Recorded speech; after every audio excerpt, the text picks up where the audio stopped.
The ERi-TV news broadcast crew and I, Dalit Sahaya, are now ready for your daily news briefing at 10:30 local time. But first, let us catch up with the major headlines.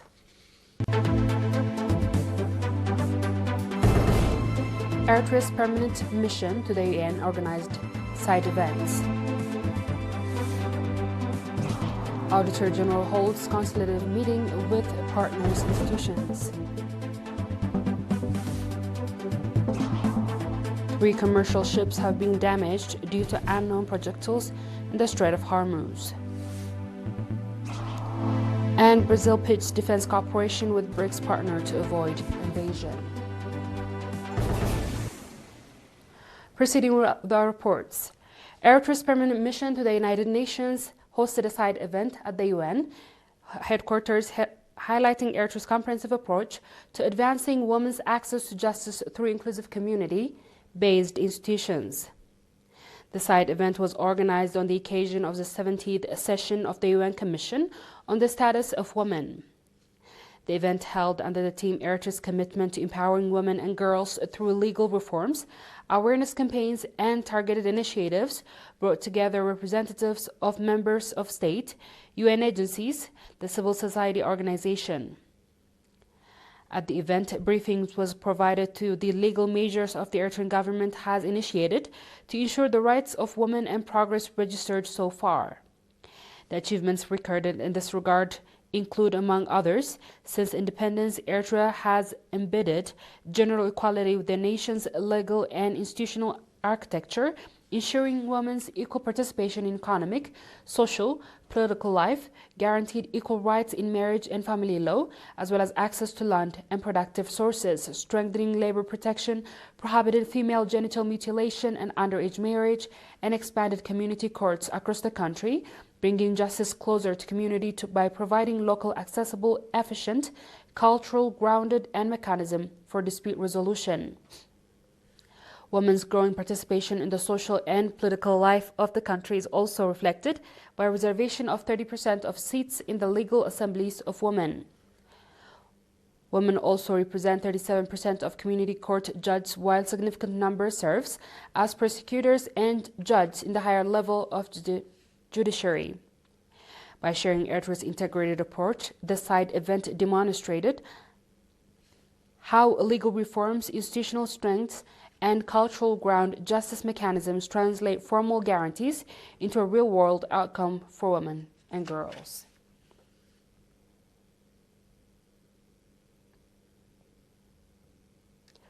The Office of Auditor General held a tripartite consultative meeting with the representative of government institutions and Ministry of Finance and the National Development to discuss key audit findings to enhance coordination in the public financial management. These meetings brought together senior officials from various audit client institutions and the Ministry of Finance and the National Development to review a major audit observation identified during 2025 audit engagement. The discussion aimed at improving management of financial transactions, the preparation of financial statement, and strengthening property and asset management practices across public and sector entities. At the meeting, Mr. Gabriel, Auditor General, presented common audit findings that frequently rise the government institutions. The session provided an opportunity for the Ministry of Finance and the National Development to clarify its expectation and provide guidelines to public institutions regarding proper financial recordings, procedures, and compliance with the financial management regulation. Mr. Gabriel further noted that such conciliation plays a significant role in improving communication between oversight institutions and government entities. Strengthening coordination between Office of Auditor General, the Ministry of Finance, and the National Development and the public institutions contributes to improving financial management practice and ensure effective stewardship of the public resources. Officials of the Ministry of Finance and the National Development emphasized the importance of maintaining accurate financial records, preparing timely and reliable financial statements, and ensuring proper management of government properties. They also encouraged institutions to strengthen their internal controls and accounting practices to enhance transparency and accountability in the use of public resources.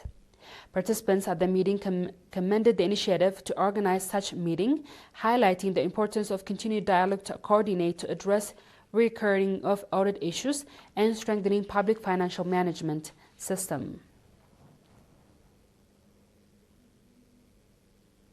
The National Union of Eritrean Women branch in the Central Region has provided basic agricultural materials to 7 exemplary female farmers. Ms. Alam Belai, head of the Union branch, noted that the program aimed at encouraging exemplary female farmers has been organized from time to time and that the current initiatives to continuation of that effort.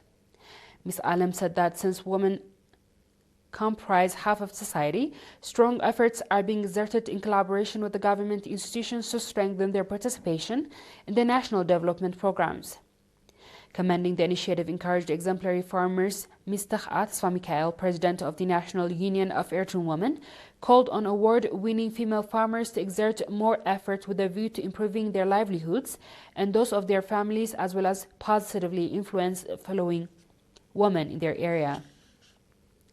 In a related news, as part of the effort to ensure nutritious food through the encouragement background poultry farming, chickens have been distributed to farmers in Saganeti subzone.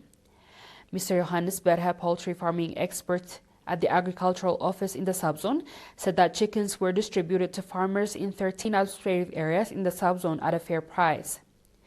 Noting that poultry farming has significant contribution in the effort to ensure nutritious food, Mr. Iaso Asafao, head of the agriculture office in the subzone, called on farmers to properly care for the chickens and exert more effort for their development. The beneficiaries farmers on their part commending the distribution of chickens at a fair price, expressing readiness to work hard and develop their background in poultry. A 3-month vocational training has been provided to 50 youth in Adi Takalizan subzone. The training covered electricity maintenance, electronics, and video camera operation, as well as musical instruments. Mr. Narayo Razana, head of the National Union of Eritrean Youth and Students branch in the subzone, said that the training was a continuation of the effort in Union branch to exert to enhance the overall capacity of youth. Mr. Azazi Berkhatab, head of the National Union of Eritrean Youth and Students in Ansaba region, commending the interest of the trainees demonstrated during the training program and called for improving their skills through practice. Lieutenant Colonel Imane Mebrahtu, administrator of the subzone, on his part commended the Union branch for organizing the training program and called for its sustainability.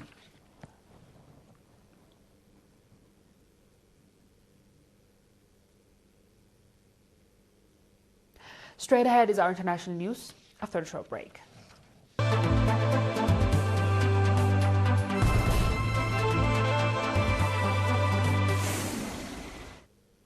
Welcome back. 3 commercial ships has been damaged by unknown projectiles in the Strait of Hormuz. 3 crew members on board on the ship are being rescued. Pictures show smoke blowing from the vessel. Earlier, the U.S. military said eliminated 16 Iranian mine-lining ships in the area after President Trump warned Iran not to put out any mines there.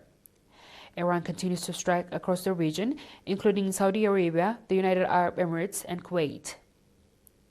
Israeli strike in Lebanon kills 517, nearly 760,000 displaced, Lebanon's government said.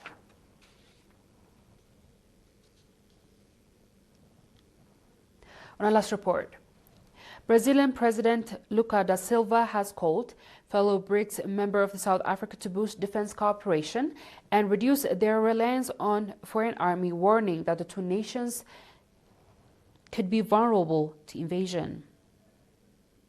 Speaking to reporters during the visit in South Africa, President Cyril Ramaphosa and to Brazil on Monday, Lula said 2 countries need to prepare for a potential threat. Lula also urged closer defense industry cooperation between Brazil and South Africa and called for reduced reliance on foreign army suppliers. Both Lula and Ramaphosa have publicly condemned the U.S. and Israeli military action against Iran, calling for immediate ceasefire and negotiate resolution to conflict. Regional tensions are rising after American military struck alleged drug trafficking boat in Caribbean Sea and the Eastern Pacific Ocean, along with the U.S.-imposed oil blockade in Cuba.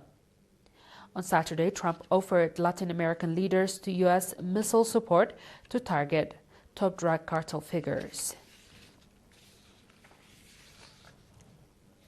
Dear viewers, we've come to the end of tonight's news. Let's have a quick recap of the headlines.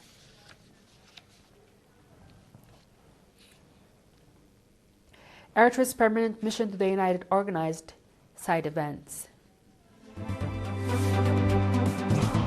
Auditor General holds consultative meeting with partners institutions. 3 commercial ships have been damaged by unknown projectiles in the Strait of Hormuz. And Brazil pits defense cooperation with BRICS partner to avoid invasion. That was the news from ERi-TV studios. This has been Let's High reporting. Thanks for watching and have a good night.